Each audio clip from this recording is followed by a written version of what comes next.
We're about 2 weeks into the U.S. and Israeli military campaign to dismantle the Islamist regime in Iran.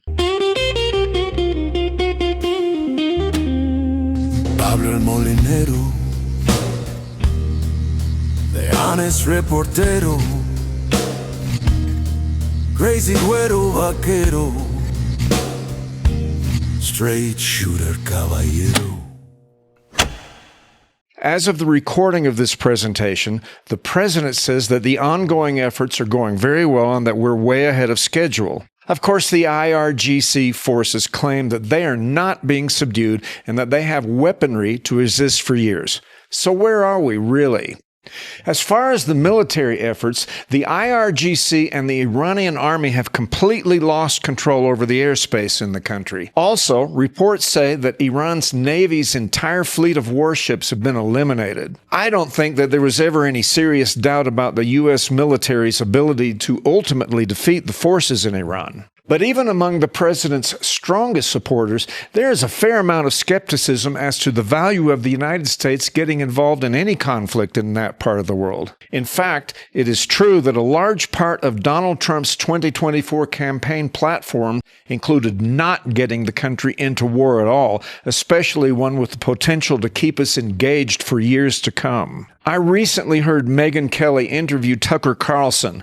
Both of them campaigned for Trump in 2024, and both of them are now criticizing him harshly for getting us involved in this new conflict.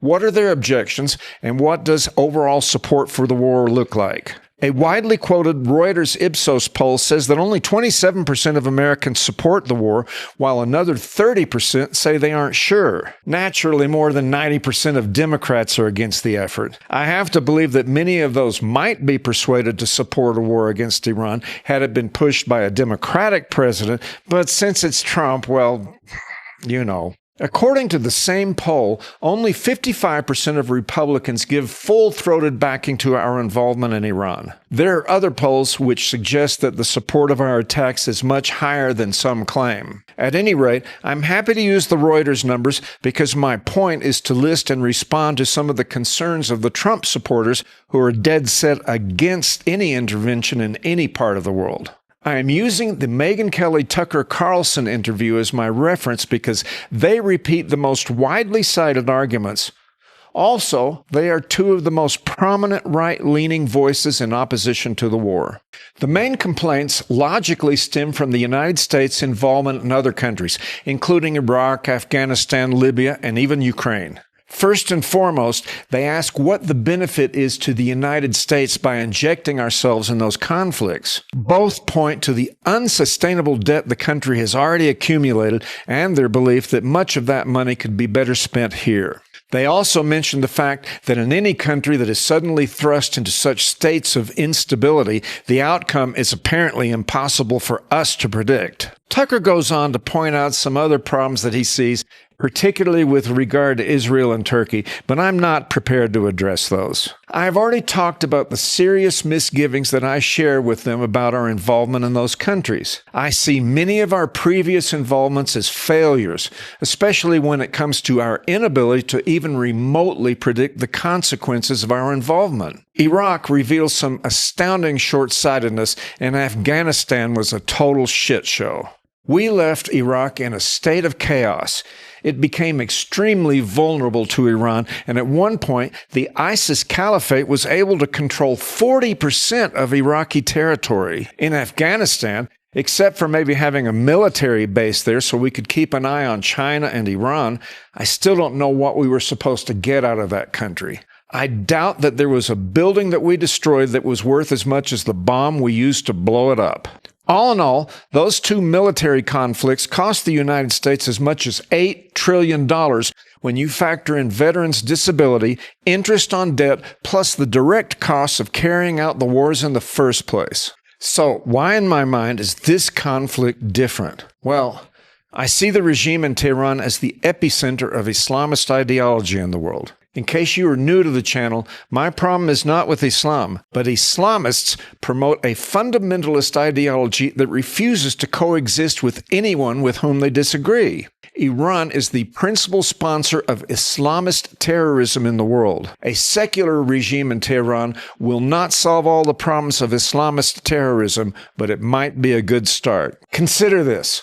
Almost 75% of the population in Iran support a separation of the church and state. Starting in December of last year, there have been massive protests against the current regime. Since the 12-day war in June of last year, along with the recent protests, Iran is politically and militarily weaker than it has been since the Islamic Revolution that began in 1978. The two world wars of the last century were about power and control. What I mean to say is that they weren't holy wars or crusades. To be sure, there are ethnic conflicts which are almost as baffling to us, but I see those as more about acquiring territory and resources for one group over another, and not because it's a mandate from God. With few exceptions, I don't really see the West getting involved in holy wars as such.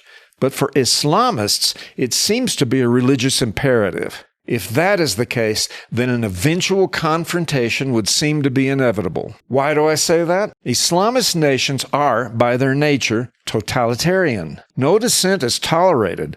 If God commands them to face the infidels, then it must be so. If the Islamist government in Tehran remains in power, despite the military losses they might suffer, they will eventually get oil revenue. Then, I believe they will continue to sponsor groups like Hamas and Hezbollah and begin their program of rebuilding their offensive military capabilities. They are fanatical religious fundamentalists, and for them this is a holy war. The question is, despite the overwhelming military victory there, will the current government ever actually surrender? About that, I have my doubts. In order for Trump to win or maintain public support for our effort, he needs to finish up our military campaign and get out of there as soon as possible. What he said since the beginning is that once we've achieved our military goals, it's up to the people of Iran to go and take control of their government. That makes perfect sense, but there are a couple of things that they shall have to overcome. For one thing,